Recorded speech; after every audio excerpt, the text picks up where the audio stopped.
And we're live. So, we need to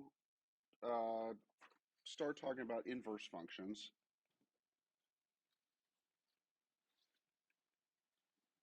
And the definition of this was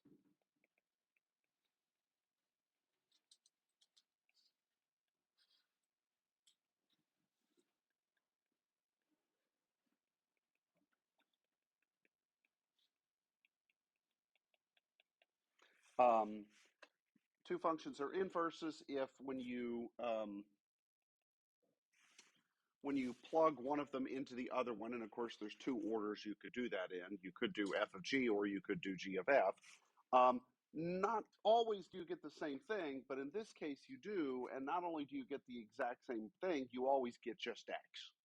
Okay, so what this means is that the functions sort of undo each other, and you just get exactly back what you would have put into it. Okay, if so, we denote that G is F inverse.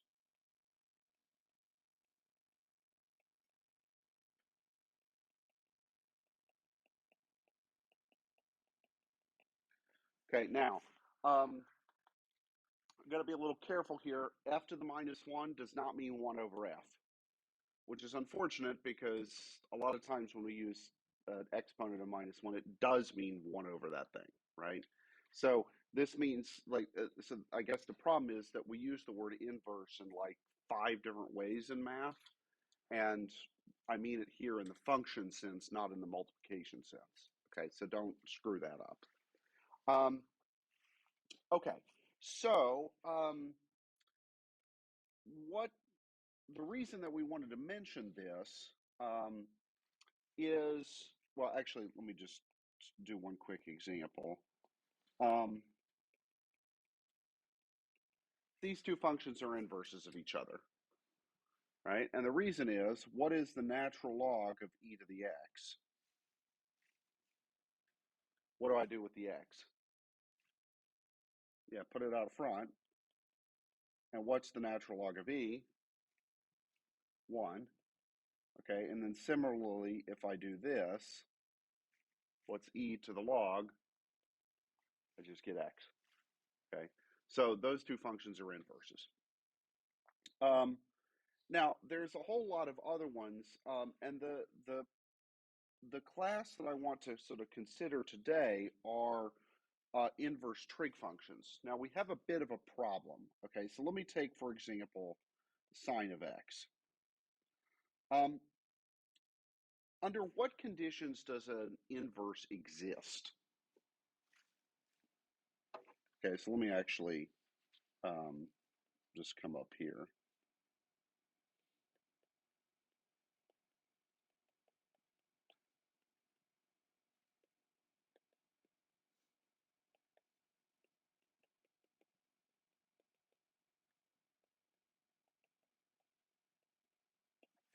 It has to be what's called one-to-one. Now, has anybody ever heard of one-to-one before? What about the horizontal line test? Okay, so you say, wait a minute, I thought it was supposed to be a vertical line test. Right? What does the vertical line test tell me? If it's a function at all. Okay. The horizontal line test tells me if it is a one-to-one function. Okay. So what that means is, let's take, well, let me just graph sine of x for a minute. Right? And it would obviously keep doing that all day long. If I draw a horizontal line at any height of my choosing, does it intersect the curve more than once? Yeah, and in fact, for sine and cosine, it would actually do it infinitely many times, right? Okay, this is a problem because inverses don't exist if the function is not one-to-one. But yet, I can talk about the inverse sine function. So how do we kind of make this work? Well, the reason we can get away with it with sine is, like, is there really anything different about what the function's doing over here than versus what it's doing, say, over here? No. I mean, it just repeats the same pattern over and over again. So it's, to some extent, we're not gaining any extra information by what happens to the right or far left, okay? So what we're going to do is we're going to restrict our attention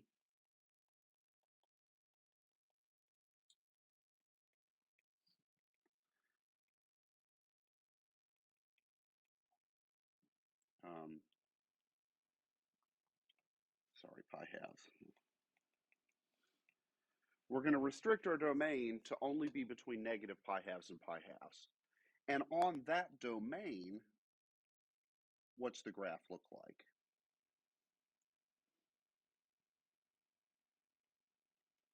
Looks like this. Okay, so that's sort of the bare minimum of the sine function. And then what would the rest of the graph look like? It would just be taking this thing and repeating it and flipping it maybe a little bit. Okay, so is that okay? All right, does that curve pass the horizontal line test? Yeah, okay. And so it does have an inverse, and we'll call that inverse the arc sine of x, okay? So inverse is called arc sine. Oops, sorry. And sometimes you'll see it in books written as sine to the -1. But again, what does to the -1 mean here? Inverse in the function sense, not 1 over it. Okay, so yeah. All right, so if we restrict our attention, then, or restrict the domain, then an inverse does exist. Okay, now what does this function mean? So y equaling sine of x means, well, actually, let me say it this way. I'm going to say it backwards. X equals arc sine of y means that y is equal to sine of x, and the x value, oops, is in between negative pi halves and pi halves. Okay, so I don't remember if we've used this symbol before. What does that mean?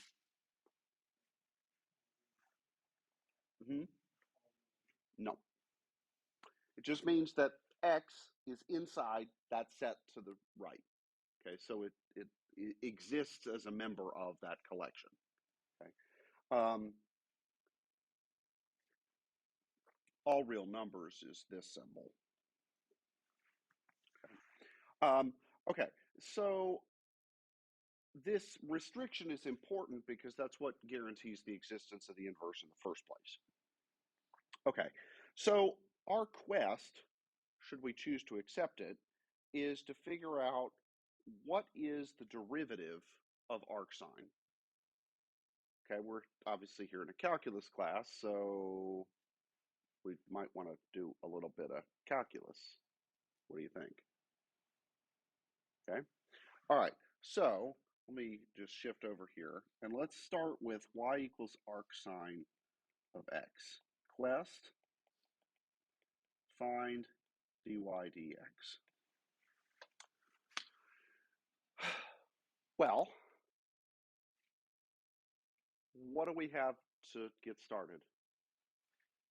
All right, we don't know what the derivative of this thing is. But can I turn the statement y equals arc sine of x into a statement about sine? What does this mean?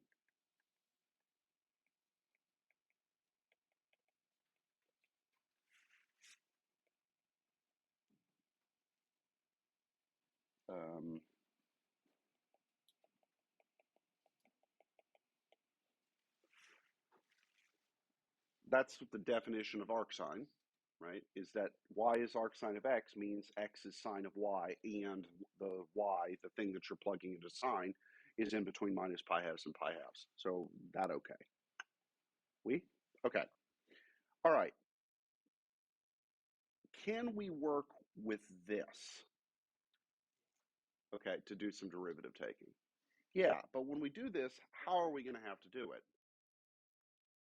Right, so what did we do right before break? We did implicit differentiation, right? So what I'm going to do is I'm going to take the derivative of both sides of the equation there, okay? All right, what's the derivative of x on the left? That's easy. What's the derivative of sine y on the right? Now remember, we're doing this implicitly. What's the variable? Well, almost. It's not quite what I mean. Okay, x is the variable. So what is y? It's some function of that variable, right? Okay, so what's the derivative of sine of some stuff?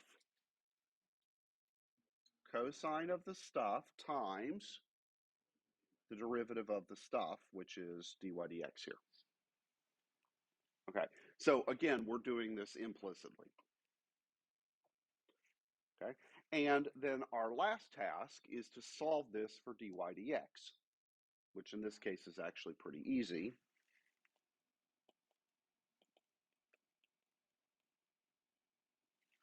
Just 1 over cos y. Okay, are we finished?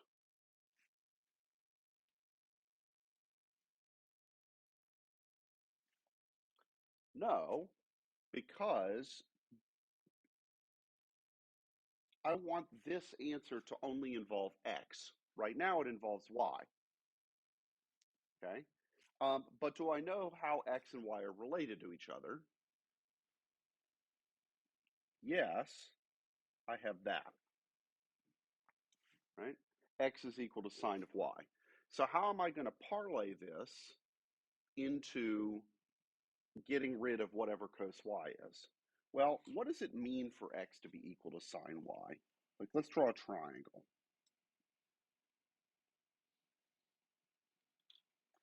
Okay, and I'm going to pretend that there's an angle there with value y units, whatever that is. Okay. So in that triangle, what does x equals sine y mean? Like in terms of the right triangle, what is the sine? Do you guys remember Sohcahtoa from high school? All right, so what's sine? Opposite over hypotenuse for sine. Okay, so I need the opposite over the hypotenuse to equal x. And I can get that if I make the opposite x and the hypotenuse 1. Yeah? Now, I could have done 2x and 2 or 5x and 5, but would you guys humor me that x and 1 is cleaner? Yeah? Okay. So I just had to pick the side so that the ratio was equal to just plain old x. Okay, good. Now, I want to know what the cosine of y is. Do I know what the cosine of y is? Not quite, but can I figure it out from that triangle? Well, what is cosine in terms of Sohcahtoa? Yeah, adjacent over hypotenuse. Do I know the adjacent side of that triangle? Can I figure it out? How? Yeah, Pythagoras' theorem, right? And so what does it come out to be? Just that.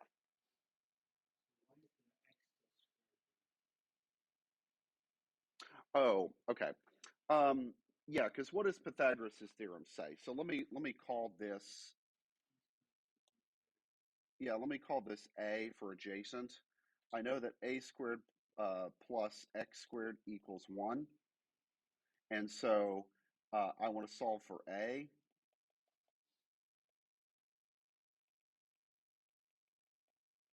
And normally I would need a plus or minus here, but because we're doing geometry, it can only be the plus. That just, right, because it's a length. Okay, and so we get that. Is that okay? Yeah. All right, so if we substitute that in, oops, sorry. What is the cosine then? The cosine is the adjacent over the hypotenuse, correct? Okay, so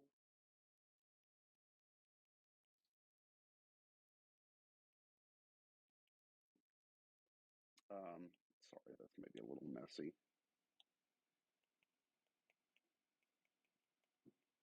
Okay, so I just get that. Okay, so 1 over 1 minus x squared square rooted. Is that good?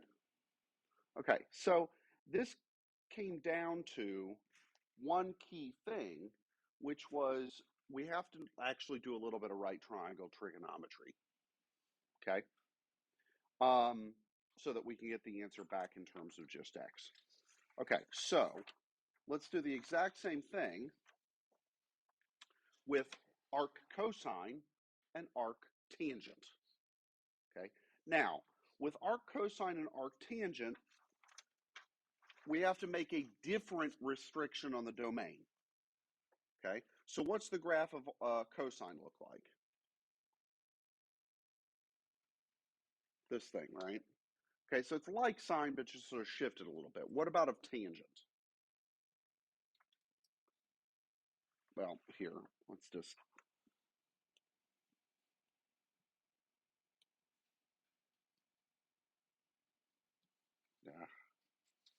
let's just Desmos it. All right, so what do I want? I want sine of x. We'll do cosine of x. And then we'll also do tangent of x. All right, let me turn off. All right, so here's cosine. So the looks like sine, but just kind of is shifted over a little bit. So we have to choose basically pi units worth of x value to restrict our attention to. Okay. We also need to pick it so that we represent every value precisely once from -1 up to 1. Okay. And the standard for cosine is to go from 0 all the way up to pi. So that gets me from 1 down to -1. Okay. Is that all right? All right. And then for tangent, the standard restriction is, so what happens to tangent at pi over 2, which is here, and negative pi over 2? What's going on?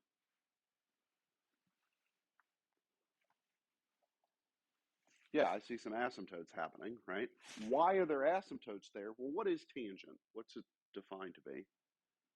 Or what's one way to think of it? It's sine divided by cosine, right? So we have a problem whenever cosine equals 0, because we'd be dividing by 0, right? So when is cosine equal to 0?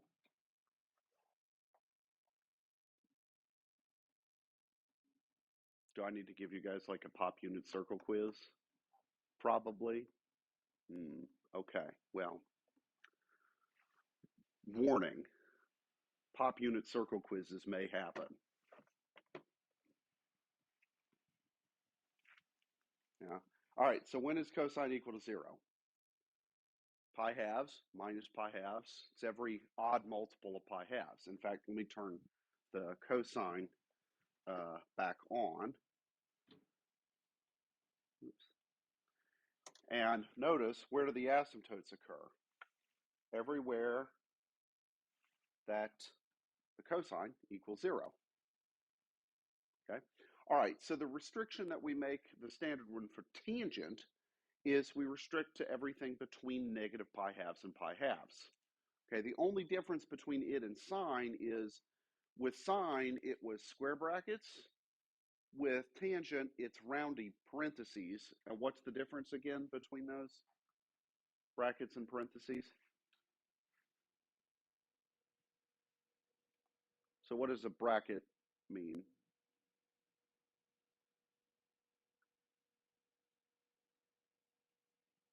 Yeah, it includes that value, whereas a parenthesis means it's all the way up to it, but not including that one value. Okay. All right. So up at the top on the very first sheet, right, are the three standard restrictions for sine, cosine, and tangent, okay, so that they have inverses. Okay, does that make sense? Yeah? All right, so let's do this for cosine, or sorry, arc cosine and arc secant, sorry, arc cosine and arc tangent, okay? Go through the implicit differentiation to figure out what it is, and then we'll do it together. Yeah.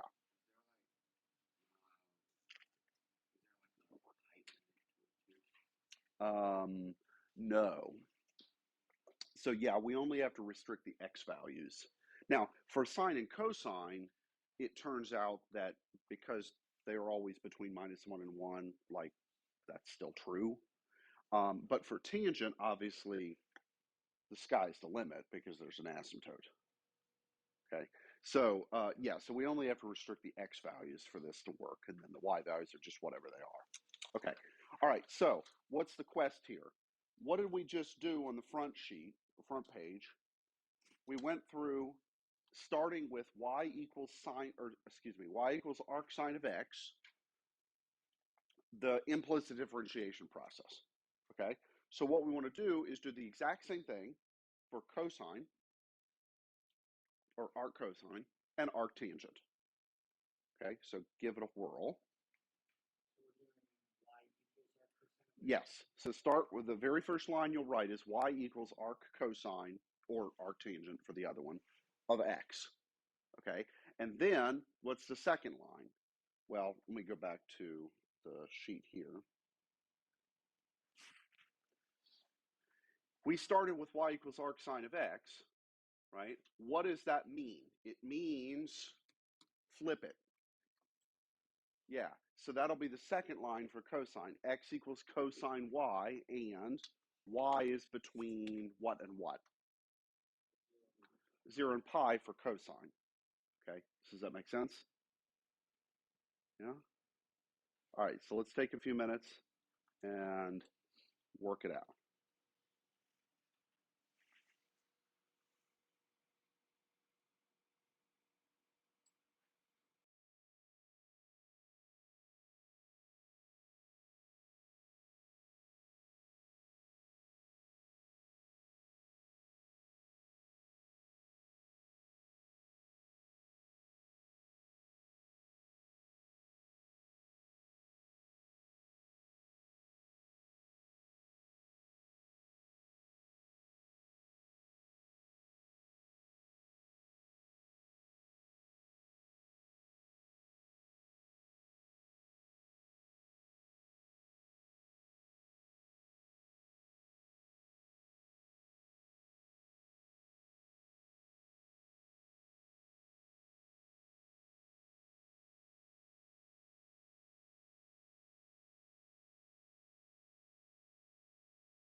Where's Patrick? Is he at the house? Ah, kids these days. And we're missing these guys, and we're missing men, and yeah, pathetic.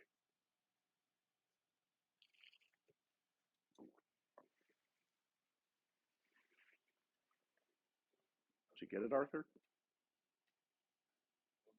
You hope so? Well, good. Come write it on the iPad. Impress everybody with your amazing calculus skills.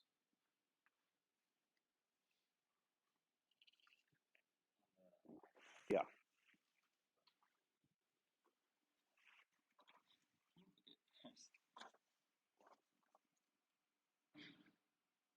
Yep.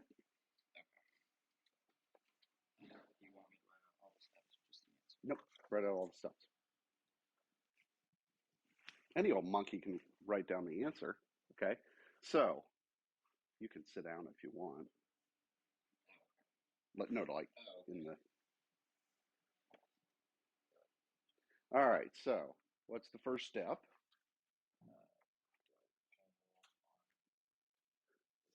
Yep, so what's the derivative of x?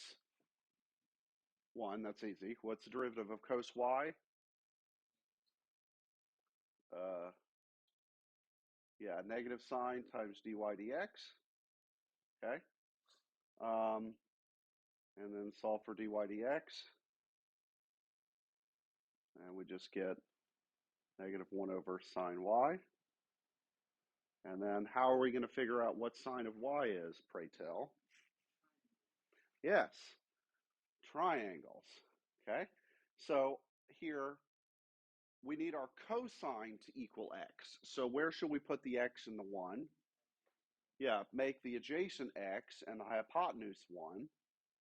Okay, and so this one works almost identically to the previous one. It's just that we're kind of flipping opposite and adjacent.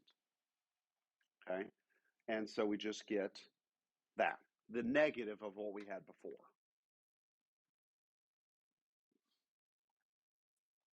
Oui ou non?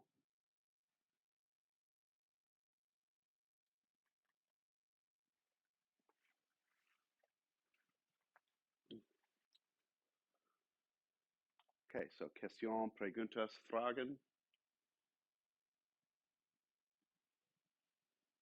No? No questions, no preguntas, no fragens? All right, so what's going to be a little bit different for arctangent? Let's do that one.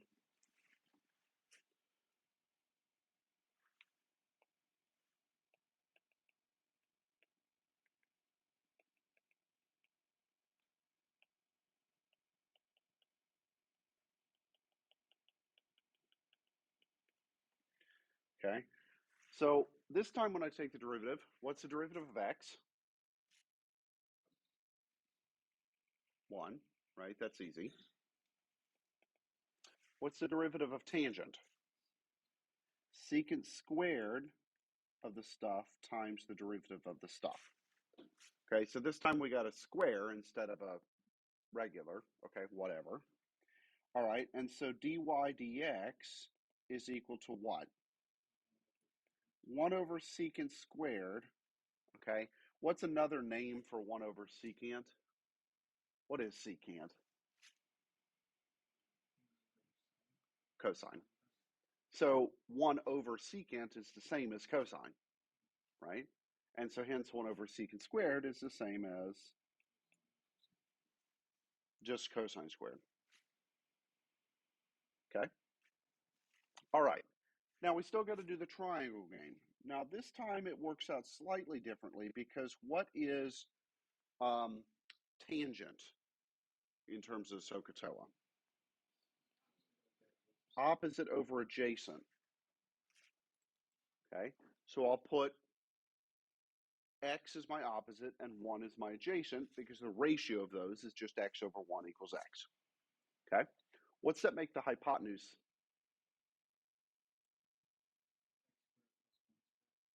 Square rooted. Okay, and it's a plus this time, right? Not a minus, because Pythagoras, yo. Yeah? No.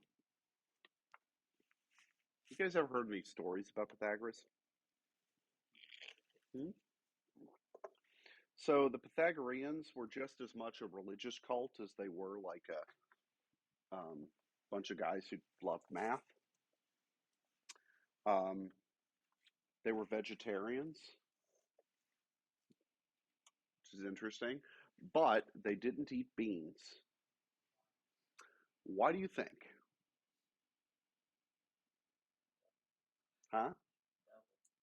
The devil, no. Okay, so in Iamblichus's Life of Pythagoras, basically a biography of him, it literally says, and to not eat beans, for they are flatulent. So, yes. Yes, we can thank the Pythagoreans for all those cheesy songs that we all said when we were in like second grade or something, right? Okay, so what is the cosine in this triangle? Adjacent over hypotenuse. But the whole thing was cosine squared, right? So what happens to the square root in this case?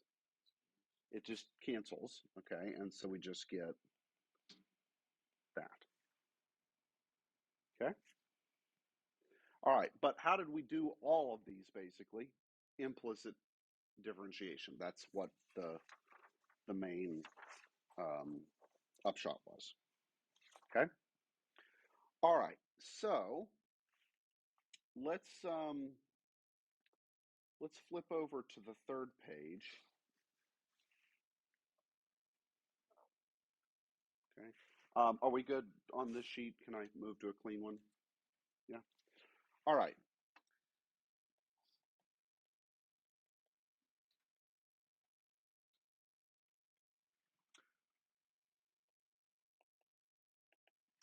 So I want to find the derivative of arctan of 9x, not arctan of x.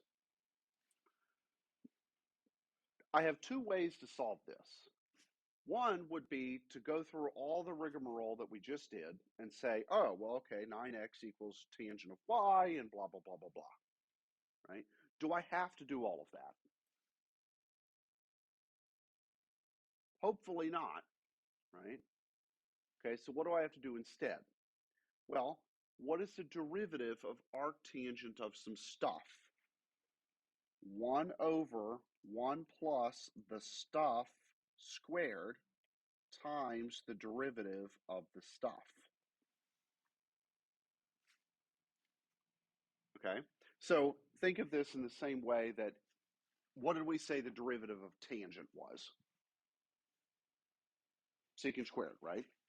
So if I wanted to know the derivative of tangent of 9x, we said, oh, well, it'll just be secant squared of 9x times the derivative of 9x by the chain rule, right? Same thing here. So what's the derivative of arctan of some stuff? 1 over 1 plus the stuff squared times the derivative of the stuff.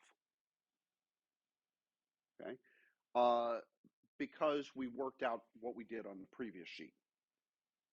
Okay, do you guys buy that or no? You think I'm pulling a fast one on you?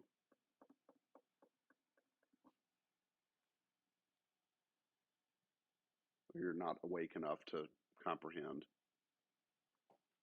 You're regretting your life choice of taking 8 a.m. calculus. Yeah. Okay. Well, anyway. So what's the derivative of 9x?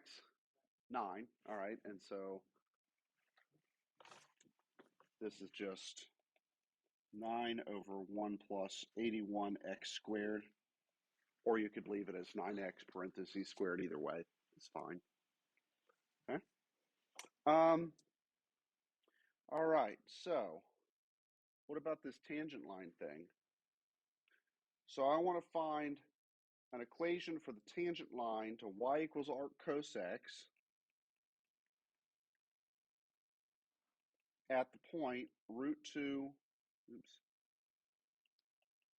comma, pi force.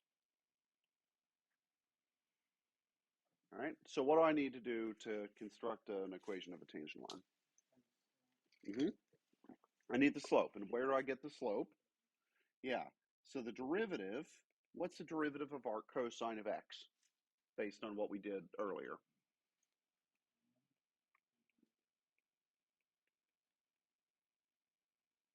Okay, and this one had the minus. Okay.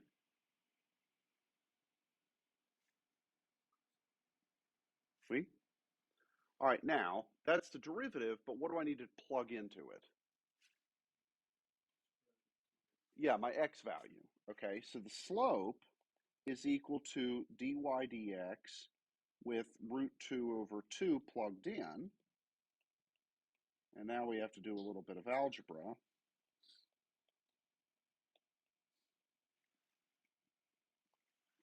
Okay, so what's root 2 over 2 squared?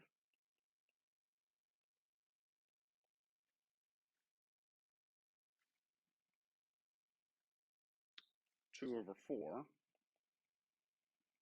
right? Okay, what's 1 minus that?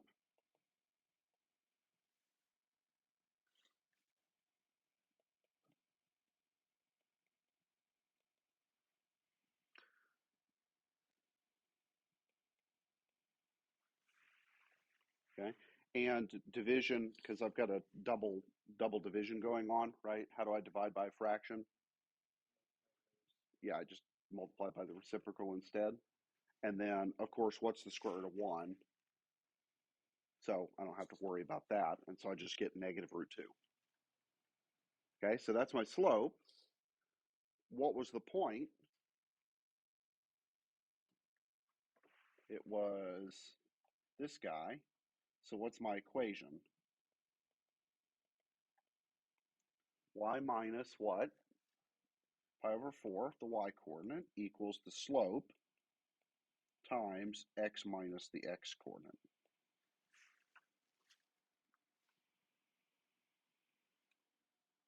Okay. Now, this one was nice because did we have to figure out what the y coordinate was? No, it was given to us. That was nice, right? But if let's say that the pi fourths wasn't given, and all that we had was that the x was root 2 over 2. How do I get pi fourths as the corresponding y value? What do I have to do? I have to take arc cosine of root 2 over 2, right? Well, what does that mean? I'm looking for an angle that's between 0 and pi so that the cosine of that angle is root 2 over 2. Okay, and what is that angle? There's only one of them, pi over 4. Okay, so in order to know the inverse trig values, you have to know your unit circle so well that you can think about it in reverse. Yeah? Yeah, I'm really liking this idea of unit circle pop quizzes. Who knows? Yeah, what do you guys think? You think that'd keep you nice and awake at 8 in the morning? Is a pop quiz? No? All right. Okay, so questions about this one. Okay, let's carry on then. What's an antiderivative? Yes, okay.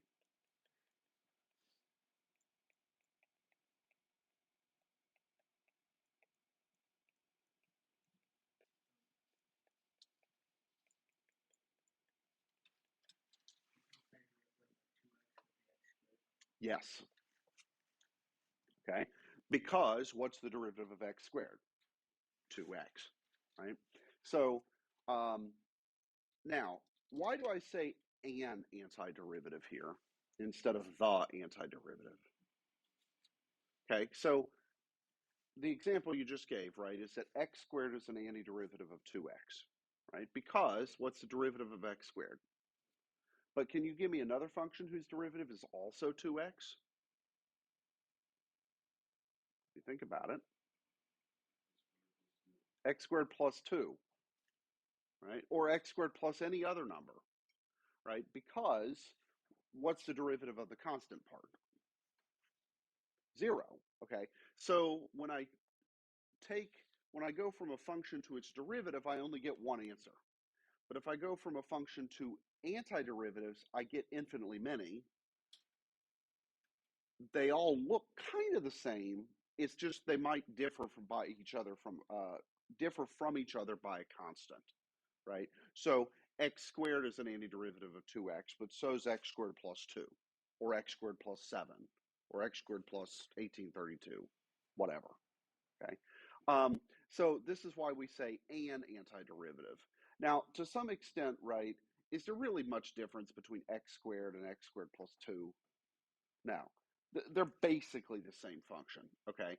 And so I probably will slip and say the antiderivative just with the knowledge that, yeah, that plus the constant part is just sort of taken for granted.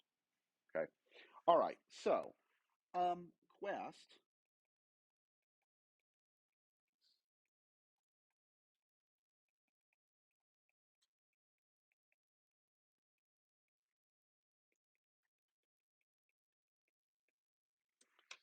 All right. So this one's going to really require some thinking muscles. The function is 1 over 1 plus 4x squared. All right. So I want you to figure out an antiderivative of that. Okay. And then let's say that you get an answer. How do you double check that your answer is either right or not? If you take its derivative, what should you get? That. If you don't get that, then you mess something up. Okay. So, any guesses as to what might be involved here? Yeah, how about arctangent?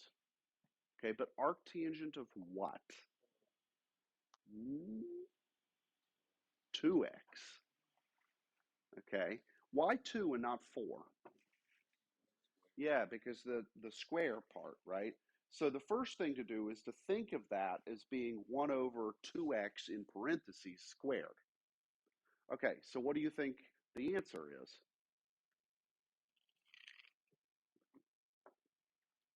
Does arctan of 2x seem like a good contender? Okay, so take the derivative of arctan of 2x. Okay, what do you get?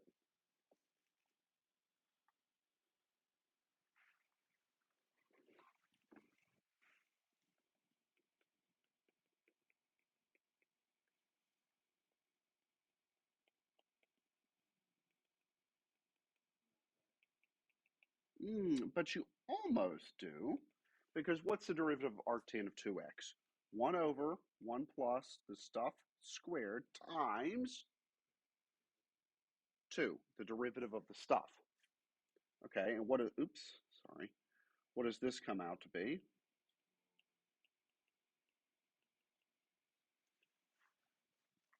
Okay, so we're a little bit too big, right? Because what should we have gotten? 1 over that stuff. Okay, well,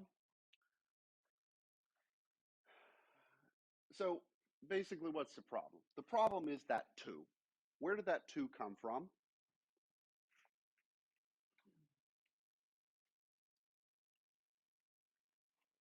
The derivative of 2x. Why did we have to multiply by that derivative? The chain rule said we had to. Okay, and if that 2 weren't there, then we'd be done. Right?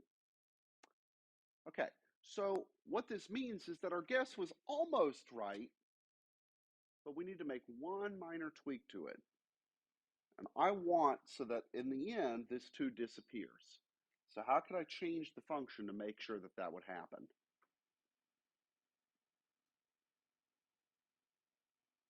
My answer is twice as big as it should be. So what do you think I should do? Times a half. Okay. So second guess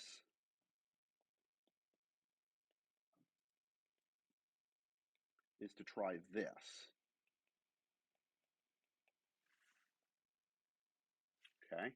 So what's the derivative there?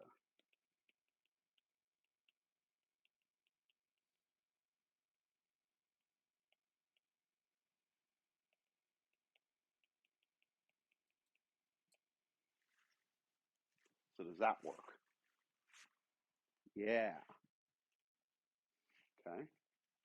That works. All right. So this value of a half or the value of 2, right? How did I know that a half was going to be the magic number?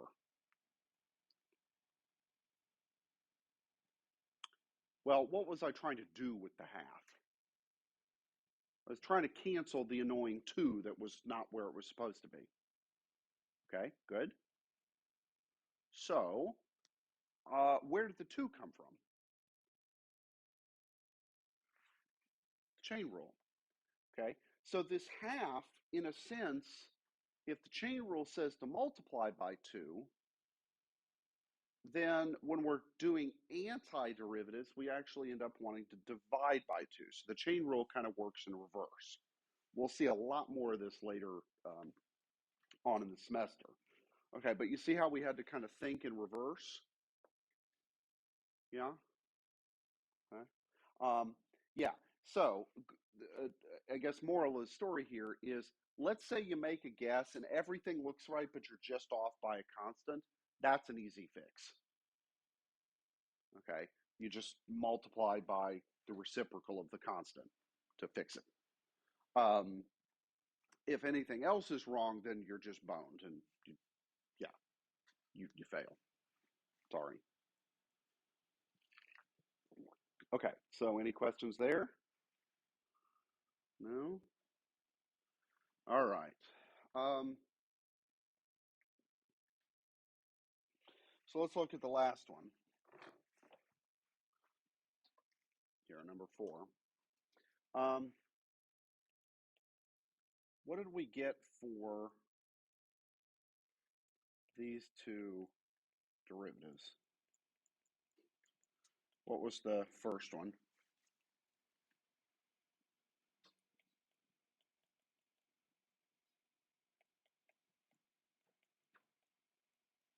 Okay, we got that, right?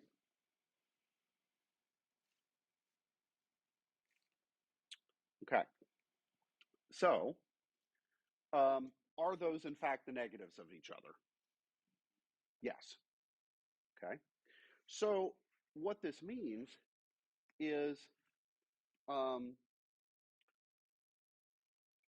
me say this in the following way. What would happen if I added arc cosine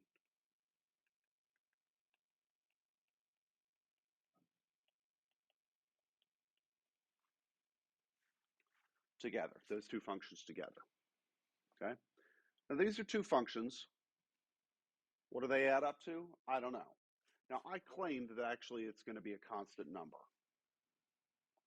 But just going into this, would you guess that those two functions would add up to anything in particular?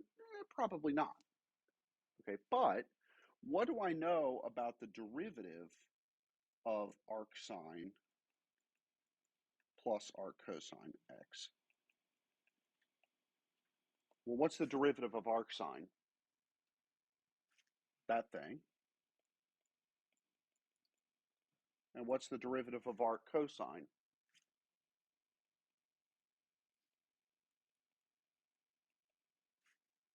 And that's a big old fat 0. Okay? So,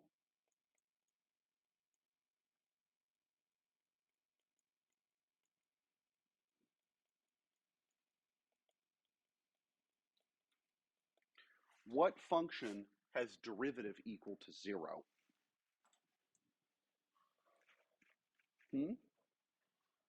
Any constant. Okay?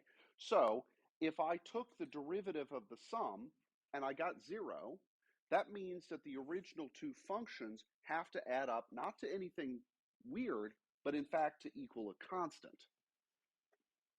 Yeah? Okay, which constant? Well, okay, it's not just any constant, it's going to be a very specific one. How do we figure this out? Well, let's pick a value of x, right? If I pick any value of x that's a valid number to plug into these guys,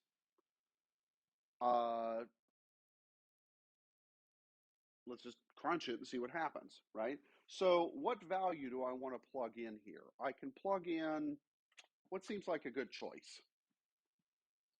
How about 0, right? Seems like a good choice. What are the valid numbers that I'm allowed to plug in, though, to either of these two functions? Okay, no, that's what comes out of them, right? What goes into these guys would be numbers between -1 and 1. Okay, and the reason being, what comes out of the sine function? So sine, you put in an angle, and what comes out? A number between -1 and 1. So what goes into the inverse trig functions? Numbers between -1 and 1, and what's going to come out? Angles. Okay. All right, so 0. Seems like a good choice, right? Hopefully the number crunching will be clean. All right, so what is arc sine of 0?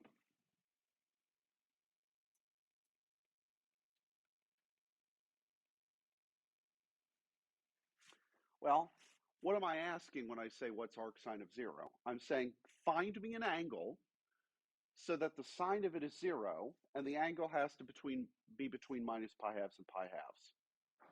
So what angle does the job?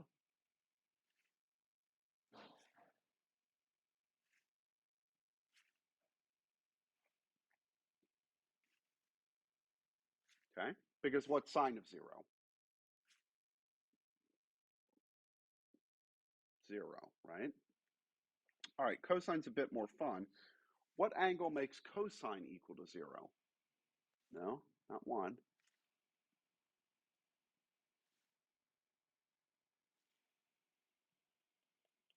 It's pi halves.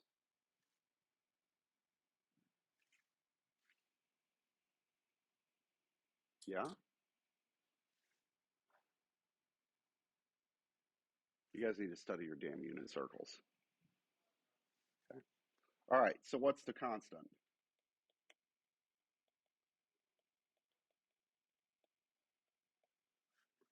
It's got to be pi halves.